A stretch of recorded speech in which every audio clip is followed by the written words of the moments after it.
오늘은 하나님이 보내주신 선물 예수 그리스도, 하나님이 보내주신 선물 예수 그리스도라는 제목으로 말씀을 함께 나누겠습니다. 5월 달은 가장 많은 기념일이 있어서 선물을 가장 많이 주는 달이라고 이야기하죠. 5월 5일은 어린이날입니다. 그리고 5월 8일은 어버이날이죠.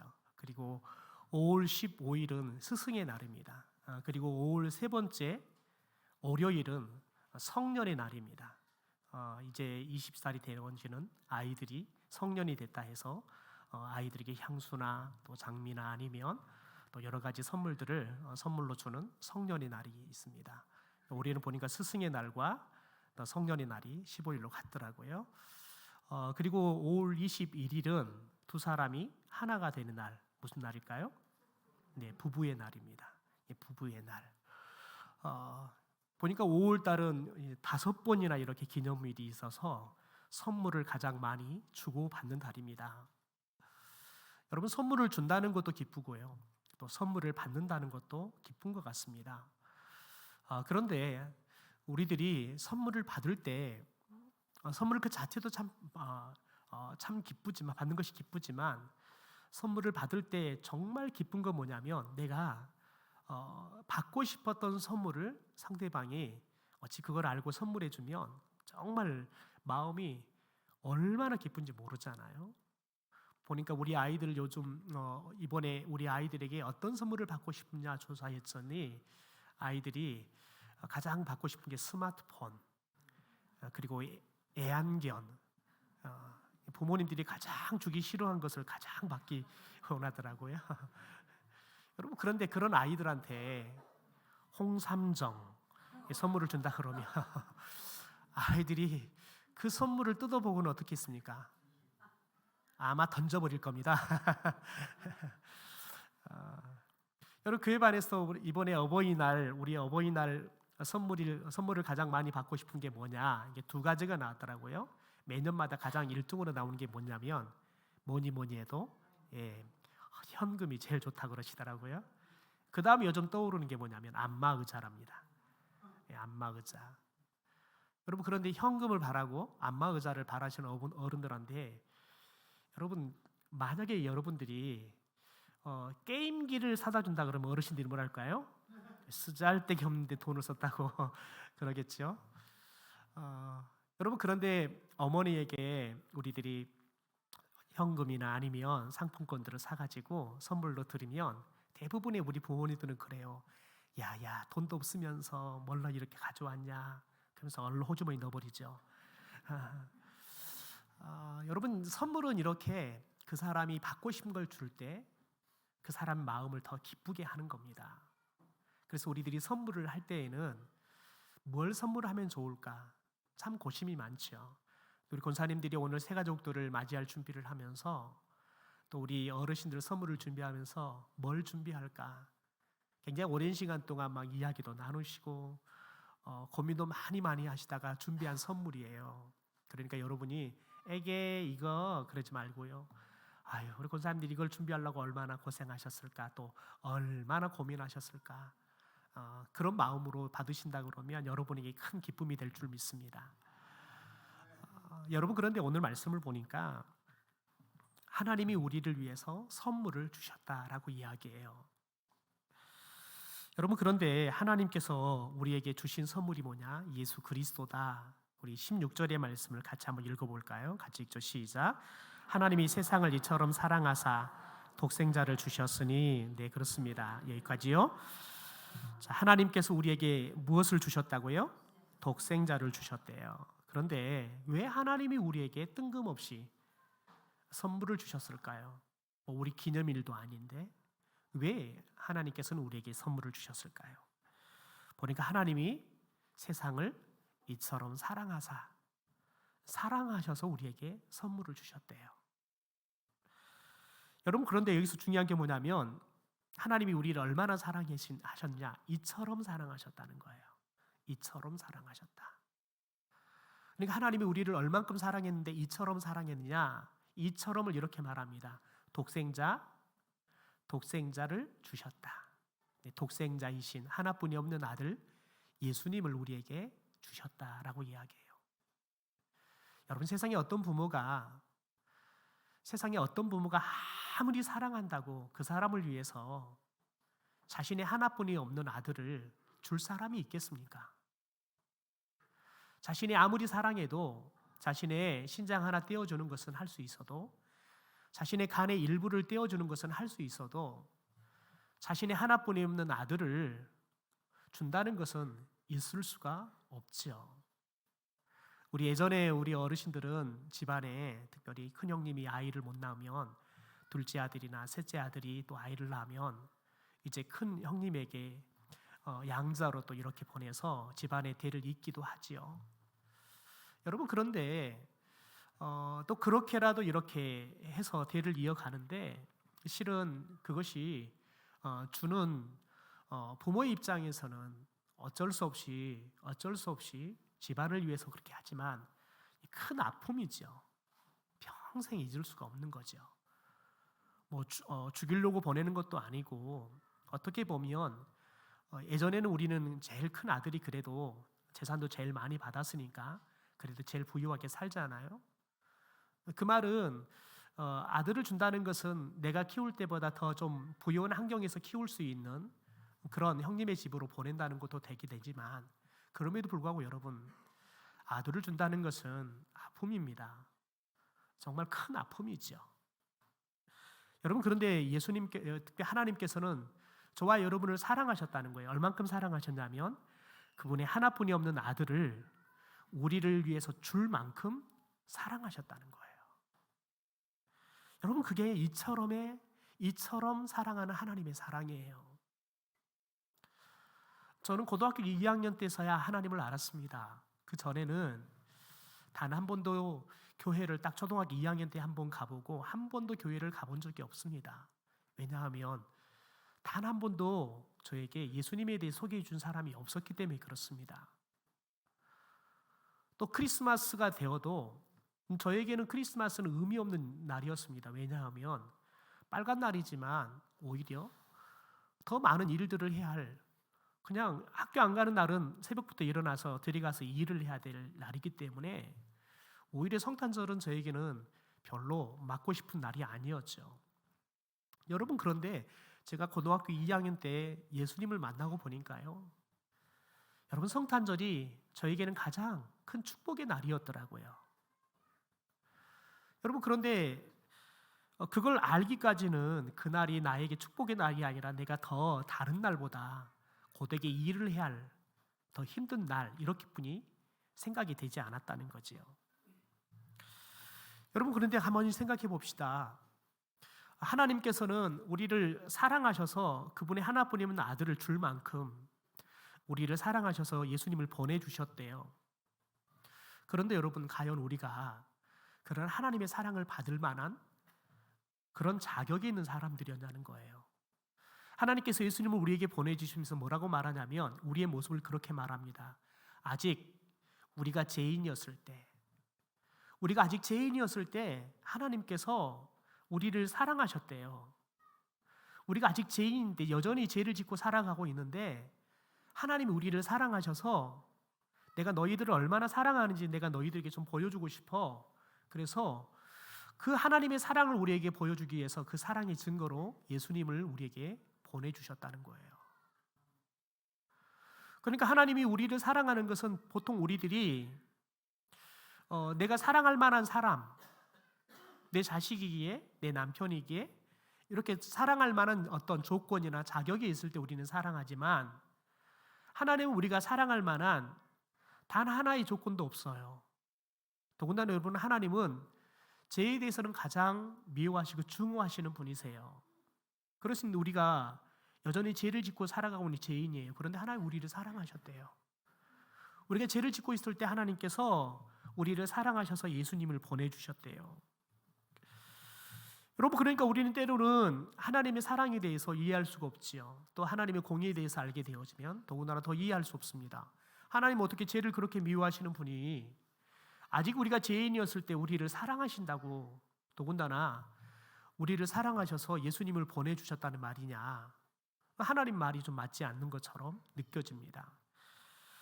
여러분 노아의 홍수 때를 보십시오. 그리고 아브라함 때 보면 소돔과 고모라 성이 노아의 홍수 때처럼 사람들이 타락을 해서 불의 심판을 하죠. 노아의 홍수는 물의 심판을 하고 소돔과 고모라는 불의 심판을 하나님께서 하십니다. 여러분 그런데 그때나 지금이나 노아의 홍수 때나 소돔과 고모라 때나 지금이나 사람들은 여전히 죄를 짓고 살아갑니다. 여러분 노아의 홍수 때, 특별히 소돔과 고모라 성에 보면 동성애가 여러분 가득했던 때입니다. 여러분 그런데 지금 여러분 전 세계 동성애가 얼만큼 판을 칩니까? 심지어 어떤 나라들은 동성애를 합법화시켜서 동성애자의 결혼 주례를 거부했던 목사들이 실은 죄가 되어서 재판이 넘겨지기도 한 나라들도 있습니다. 더군다나 우리나라도 지금 동성애를 합법하게 하기 위해서 지금 이미 법안이 상정되어 있는 상황입니다. 여러분 더군다나 생각해 보십시오. 이게 나중에 합법화되어지면 여러분의 아들이 여러분의 며느리 되다고 아들을 데리고 올 거예요. 여러분의 딸이 여러분의 사위라고 여자를 데려올 거예요. 이런 웃지 못할 일들이 벌어질 시대가 지금 우리가 살고 있는 시대라는 거지요. 그런데 여러분 불행하게도 하나님께서 물의 심판을 했던 노아의 시대나 불의 심판을 했던 소돔과 고모라 시대나 지금 저와 여러분이 살고 있는 이 시대나 너무너무 똑같다는 거예요. 사람들이 죄를 지어가는 그 모습들이 너무너무 똑같다는 겁니다. 여러분 그런데 하나님께서는 죄를 미워하시고 죄에 대해서는 반드시 심판하시지만 여러분 죄인은 우리는 하나님께서 사랑하시는 거예요. 그래서 우리를 위해서 그분의 하나뿐이 없는 아들을 이 땅에 보내주셔서 내가 너희들을 그럼에도 불구하고 사랑한다 라는 것들을 우리에게 보여주신다는 거예요. 여러분 어떤 선교사님께서 선교지에 가서 선교를 하고 인천공항에 딱 내려서 이제 차를 타고 오는데 그분이 가슴이 찡하더라는 거예요. 뭘 보고 찡했을까요? 차를 타고 서울 들어오는데요. 저녁에요. 그냥 인천공항부터 서울까지 들어오는 그 도심 조그마한 시골이어도요. 빨간 십자가들이 그렇게 많이 보이는 거예요. 그 십자가를 보는데 가슴이 너무 찡한 거예요. 왜냐하면 본인이 선교하고 있는 선교지이건 그렇게 복음을 전해도 사람들이 예수를 믿지 않아요. 교회를 세우는 걸 그렇게 사람들이 방해를 해서 십자가는 세울 수도 없어요. 그런데 우리나라 들어왔는데 우리나라는 십자가가 그냥 완전히 십자가로 그냥 온 나라가 마치 도배가 되듯이 돼 있는 거예요. 그 모습이 너무너무 감격스러운 거예요. 도대체 우리나라가 얼마나 큰 하나님의 사랑을 받고 있는 나라인지, 더군다나 그 하나님의 사랑을 사람들이 깨닫고 그 하나님을 사랑하는 사람들이 얼마나 많은지를 그 교회의 십자가를 보니까 알겠더라는 거예요. 여러분 저와 여러분이 예수 그리스도를 믿을 수 있다는 것, 그리고 저와 여러분이 이렇게 예배당에 와서 예배를 드리고 있을 수 있다는 것은 저와 여러분이 이미 하나님의 사랑을 깊이 있게 느끼고 깨닫고 있는 줄 믿습니다. 여러분 특별히 하나님께서 죄인인 우리를 위해서 얼마나 가슴 아파하며 우리를 사랑하는지 에스겔 선지자는 이렇게 이야기합니다. 에스겔 33장의 11절을 제가 세번역 성경으로 읽어드리겠습니다. 너희는 그들에게 말하라. 주 여호와의 말씀이니라. 나의 삶을 두고 맹세하노니 나는 악인이 죽는 것을 기뻐하지 아니하고 악인이 그의 길에서 돌이켜 떠나 사는 것을 기뻐하노라. 하나님께서는 여러분 죄를 짓는 악인에 대해 심판한다 그랬어요. 그런데 그 악인이 죽는 것을 기뻐하지 않는데요. 그 악인이 자신이 가고 있는 그 악한 길을 떠나는 것을 하나님 기뻐하신다는 거예요. 여러분 저와 여러분이 예수를 믿고 예수를 모르는 삶에서 이제 예수를 아는, 예수를 믿는 삶을 살기 시작할 때 하나님께서 기뻐하신 줄 믿습니다. 여러분이 오늘 교회에 처음 오셨잖아요. 여러분의 그 모습이 하나님께서 오늘 그 모습 때문에 하나님께서 너무너무 기뻐하실 줄 믿습니다. 여러분 오늘 오셨다가 다음 주에 못 오실 수도 있어요. 그런데 하나님은 여러분이 오늘 오신 것 때문에 여러분을 평생 잊지 않으실 거예요. 여러분을 하나님께서는 반드시 돌아오게 하실 거예요. 왜냐하면 하나님은 오늘 이곳에 온 순간 하나님께서 여러분을 붙잡고 계시기 때문에 그렇습니다. 여러분, 성경에 보면 돌아온 탕자의 이야기가 있습니다. 둘째 아들이 아버지가 여전히 살아있음에도 불구하고 나에게 물려줄 재산을 상속해달라고 아버지에게 요구하지요. 여러분, 그런데 이게 이스라엘 나라에 있어서는 그야말로 폐륜적인 이야기예요. 왜냐하면 아버지의 유산은 아버지가 죽을 때만이 자식들에게 물려주는 것이 보통의 풍습이기 때문에 그렇습니다. 그런데 더군다나 아버지가 지금 건강하게 살고 계시는데 아들이 아버지한테 저에게 물려줄 유산을 물려주세요, 이 말은 아버지 빨리 죽으세요, 이 정도가 아니라 아버지 빨리 뒤지세요. 여러분, 이 말과 똑같은 거예요. 하다 둘째 아들이 고집을 피우고 물려달고 때렸으니까 아버지께서 어쩔 수 없이 이 둘째 아들에게 상속분을 다 물려줍니다. 그러니까 이 둘째 아들이 그것을 다 현금화시켜서 집을 떠나갑니다. 그리고는 그 돈 갖고 본인이 살고 싶은 대로 허랑방탕하게 술과 여자를 끼고 살게 됩니다.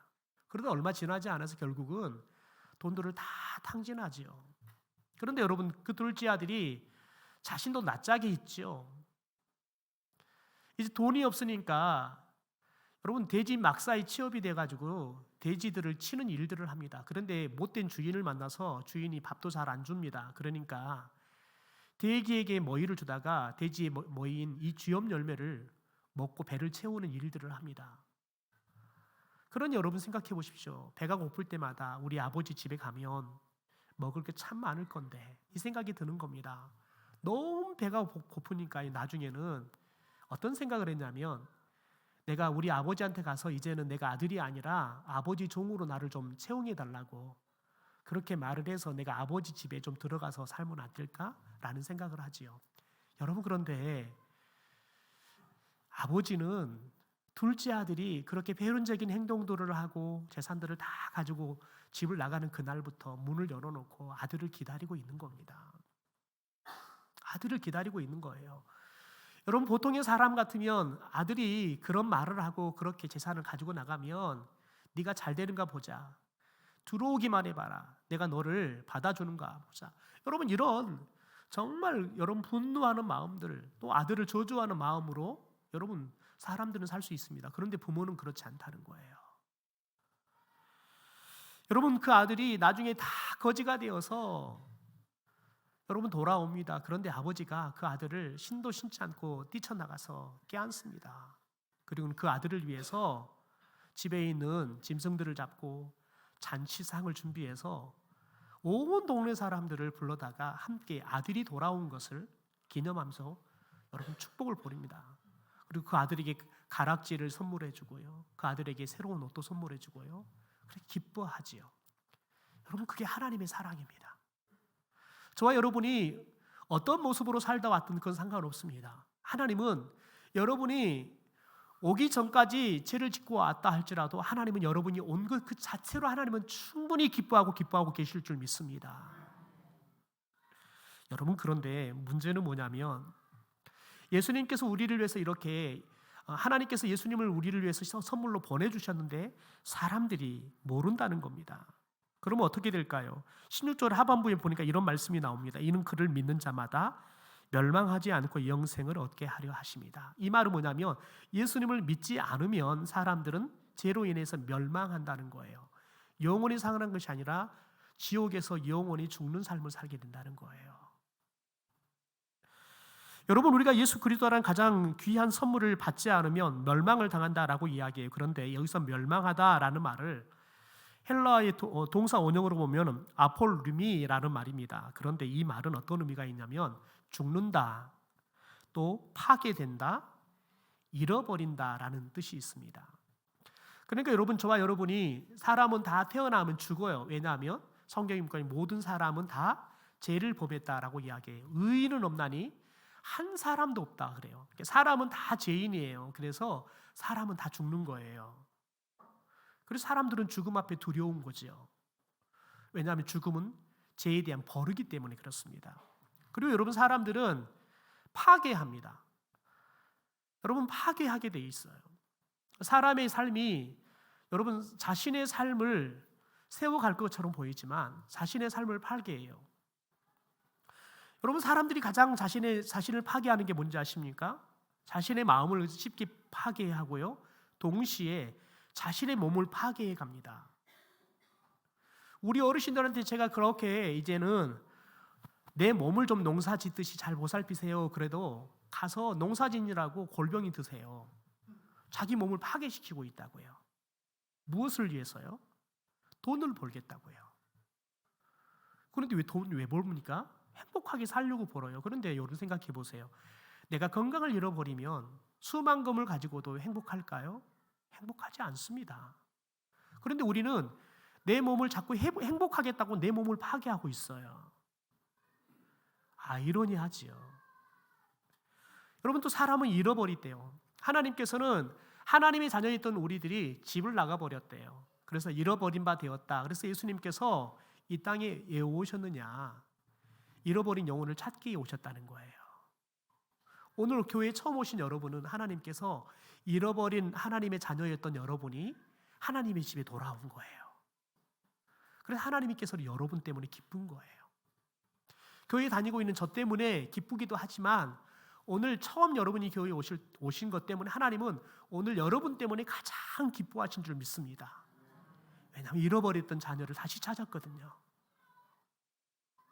여러분이 오늘 오셨다가 다시 갔다 다음 주에 안 오신다도 상관없어요. 하나님은 여러분이 오늘 오신 것 때문에 너무 기쁘신 거예요. 왜냐하면 한번 길은 트면 또 다시 찾아오게 되어 있기 때문에 그렇습니다. 여러분, 그런데 안타까운 것은 많은 사람들이 이런 하나님의 선물이신 예수님을 모르고 죽어가고 있다는 겁니다. 심지어 예수님을 전해도 사람들이 그게 선물인지를 모르고 거부한다는 거지요. 여러분, 그러면 어떤 일이 벌어질까요? 우리 3장 18절의 말씀을 좀 같이 읽어보겠습니다. 시작. 그를 믿는 자는 심판을 받지 아니하는 것이요 믿지 않는 자는 하나님의 독생자의 이름을 믿지 아니하므로 벌써 심판을 받은 것이니라.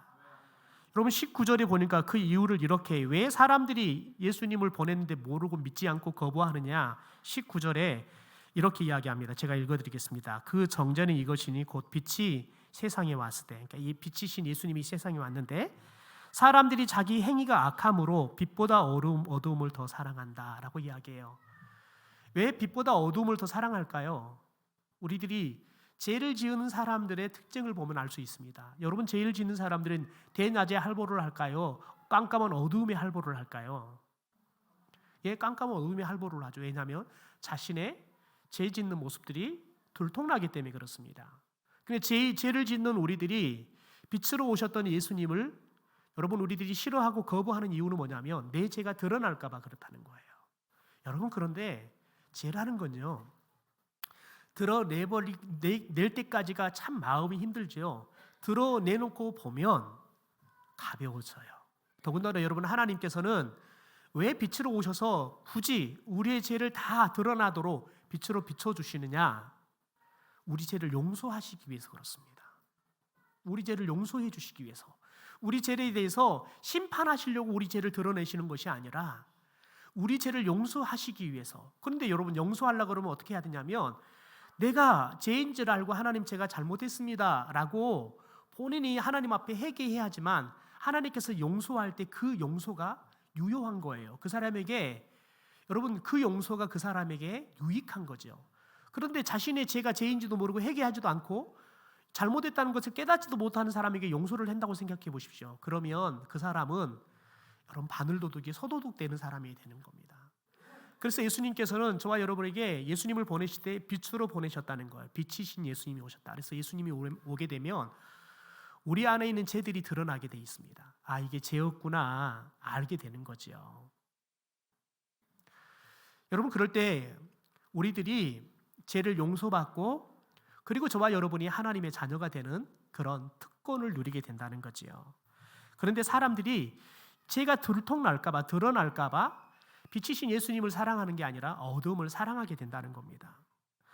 여러분, 그래서 17절에 하나님께서는 우리에게 이렇게 말을 합니다. 하나님이 그 아들을 세상에 보내신 것은 세상을 심판하려 하심이 아니요 그로 말미암아 세상을 구원하려고 보냈다라고 이야기해요. 그러니까 하나님이 예수님을 보내서 우리 죄가 드러나게 한 것은 우리를 죄로부터 구원해 주려고 한 거지 그 죄에 대해 심판하려고 보낸 게 아니라는 겁니다. 여러분, 오늘 이 예배당에 처음 오신 분들, 그리고 교회를 다녔지만 아직도 예수님이 하나님이 나에게 보내주신 선물이다, 예수님을 믿으면 내 죄가 용서받고 내가 영원한 생명을 얻게 된다, 이 사실을 믿지 못하는 분들에게 이 시간 하나님께서 여러분에게 하나님의 사랑을 보여주시기를 소망합니다. 그래서 하나님께서 여러분을 사랑하셔서 보내주신 예수님이 나를 위해서 보내주신 선물이라는 이 진리가 믿어지는 축복이 있게 되기를 주님의 이름으로 축원합니다. 여러분, 이 시간 혹시 예수님이 나에게 보내주신 하나님의 선물이라는 그 믿음이 있다면, 그래서 예수님 믿고 싶다면 저를 따라서 함께 기도했으면 좋겠습니다. 오늘 이 시간 눈을 감고 저와 함께 기도했으면 좋겠습니다. 하나님 아버지, 저는 죄인입니다. 주 예수님, 나는 주님을 믿고 싶습니다. 십자가의 죽으심으로 내 죄값을 담당하시니 감사합니다. 지금 나는 나의 마음을 문을 열고 예수님을 나의 구주, 나의 하나님으로 영접합니다. 나의 죄를 용서하시고 영생을 선물로 주심을 감사합니다. 나를 다스려 주시고 나를 주님이 원하시는 사람으로 만들어 주옵소서. 예수님의 이름으로 기도합니다. 아멘.